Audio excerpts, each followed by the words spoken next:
Good morning, everybody. So I have a Zack Rector video pulled up. This came out about last night. It's the morning of August 14th, 2025. As you can tell by my phone time, it's 6:17 a.m. Currently in a parking lot, getting ready to start work in about an hour or so. And I wanted to respond to this video, not because I think anything he said was wrong, but because I think that there is some very valuable information in here. So I'm going to be skipping around the video quite a bit, but I think that Zack Rector just helped me confirm that my instincts about XRP were right all along. Let's get it. For those who don't understand what's about to happen here, Ripple is about to have their trust charter granted to them by the OCC. The OCC came out today making this statement that they approve proposals to establish banks that have a reasonable chance of successful business and operations, provide fair access to financial services, and comply with laws and regulations, promote fair treatment of customers, and foster healthy competition. And that is absolutely what Ripple has been up to. All right, so the first portion here was about Ripple becoming a bank. Long story short, and it really is not surprising to me that all this stuff that I've said offline to my own family and a couple of friends about XRP is that it's been positioned in a way to where you could kind of tell all along that the lawsuit was just a bunch of theater in order to get XRP in the position it had to be in. And not only that, but it was to convince retail to get the heck out. Um, we want the new Bitcoin, and XRP is the new Bitcoin.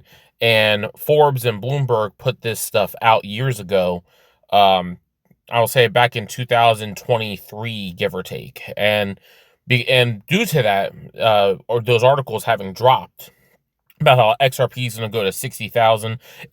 All this stuff really does support an overnight adjustment, because if XRP was going to take until 2030 to begin going up to bonkers levels, price targets, then there wouldn't have been any reason for the lawsuit. I think it really supports that there's going to be a deal made amongst the banks to use XRP and at a fixed price, and that there is a lot of evidence that supports this narrative. And it really is really great, because usually one of the things that I'm called is a conspiracy theorist. I'm called a wingnut. I'm told that I'm crazy, and it really just, this video by Zack Rector really makes me feel good, because it just exonerates everything that I've been saying for years. And I can say, and now there's something else coming up in this video that I thought was really, really important. Let's get it. What's happening now is more money is coming into the Ethereum ETFs than the Bitcoin ETFs. And this is a precursor to what's going to happen once the XRP ETFs go live. Nate Garassi with the update, another $500 million into the... So there you have it. I made a prediction years ago that when it came down to XRP's ETF, I predicted to my own brother and my father, who are also XRP holders, that you will watch as Bitcoin systemically collapses. Their strategy this entire time was to sucker retail into Bitcoin, which is the equivalent of suckering people into mega cap stocks, so that you could become exit liquidity for them, so that they have the cash to go buy the smaller companies, which will not only maintain their power, but also multiply their money as they begin building up the legalized pyramid scheme over and over again.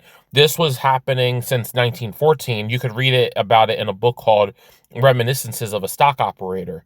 And they were doing the same thing with coffee, sugar, and the like. They did the same thing with mega cap companies that were penny stock companies.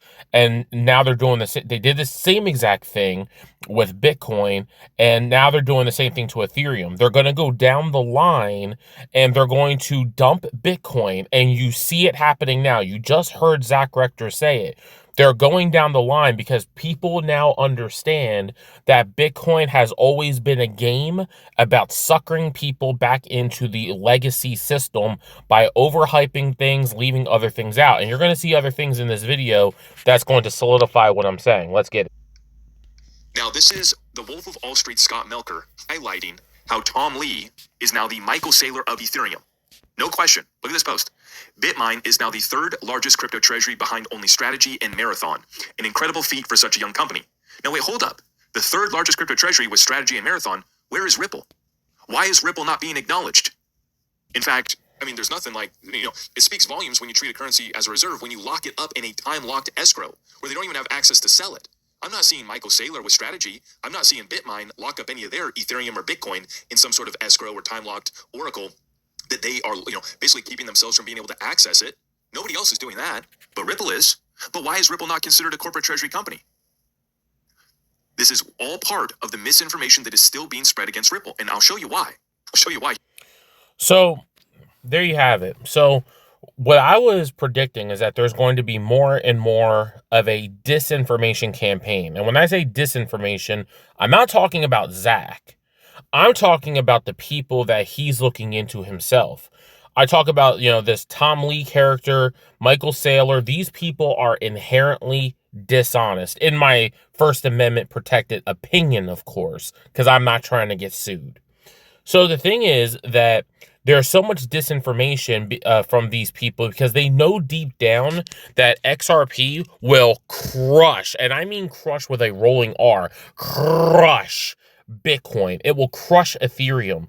But the money is there so that they can keep on selling the dream, knowing darn well that the instant XRP were to hypothetically go to $10, it would crush.